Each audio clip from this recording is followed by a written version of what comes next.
8 साल का एक बच्चा 1 रुपये का सिक्का मुट्ठी में लेकर एक दुकान पर जाकर पूछने लगा, क्या आपकी दुकान में ईश्वर मिलेंगे?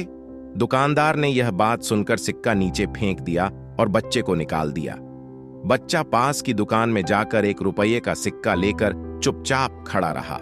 ए लड़के, 1 रुपये में तुम क्या चाहते हो? मुझे ईश्वर चाहिए, आपकी दुकान में है।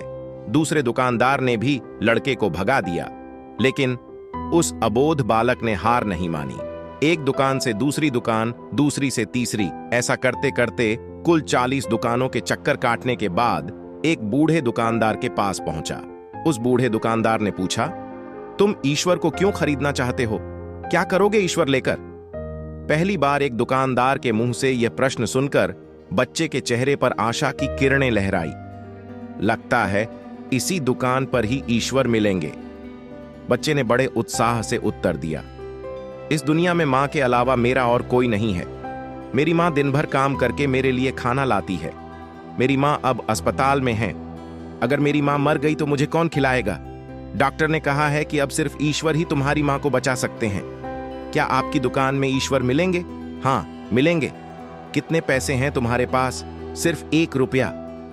कोई दिक्कत नहीं है, 1 रुपये में भी ईश्वर मिल सकते हैं। दुकानदार बच्चे के हाथ से 1 रुपये लेकर उसने पाया कि 1 रुपये में 1 गिलास पानी के अलावा उसके दुकान में बेचने के लिए और कुछ भी नहीं है। इसलिए उस बच्चे को फिल्टर से 1 गिलास पानी भरकर दिया और कहा, यह पानी पिलाने से ही तुम्हारी मां ठीक हो जाएगी। अगले दिन कुछ मेडिकल स्पेशलिस्ट उस अस्पताल में गए। बच्चे की मां का ऑपरेशन हुआ और बहुत जल्दी ही वह स्वस्थ हो उठी। डिस्चार्ज के कागज पर अस्पताल का बिल देखकर उस महिला के होश उड़ गए। डॉक्टर ने उन्हें आश्वासन देकर कहा, टेंशन की कोई बात नहीं है। एक वृद्ध सज्जन ने आपके सारे बिल चुका दिए हैं, साथ में एक चिट्ठी भी दी है। महिला चिट्ठी खोलकर पढ़ने लगी। उसमें लिखा था, मुझे धन्यवाद देने की कोई आवश्यकता नहीं है। आपको तो स्वयं ईश्वर ने ही बचाया है। मैं तो सिर्फ एक झरिया हूं। यदि आप धन्यवाद देना ही चाहती हैं तो अपने अबोध बच्चे को दीजिए, जो सिर्फ 1 रुपये लेकर नासमझों की तरह ईश्वर को ढूंढने निकल पड़ा। उसके मन में यह दृढ़ विश्वास था कि एकमात्र ईश्वर ही आपको बचा सकते हैं।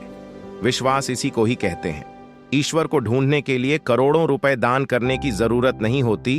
यदि मन में अटूट विश्वास हो तो वे 1 रुपये में भी मिल सकते हैं। जब सब तरफ से अंधेरा दिखाई दे तो ये कहानी जरूर देख लेना। आपको अगर कहानी अच्छी लगी तो वीडियो को लाइक करें और हमें फॉलो करने ना भूलें।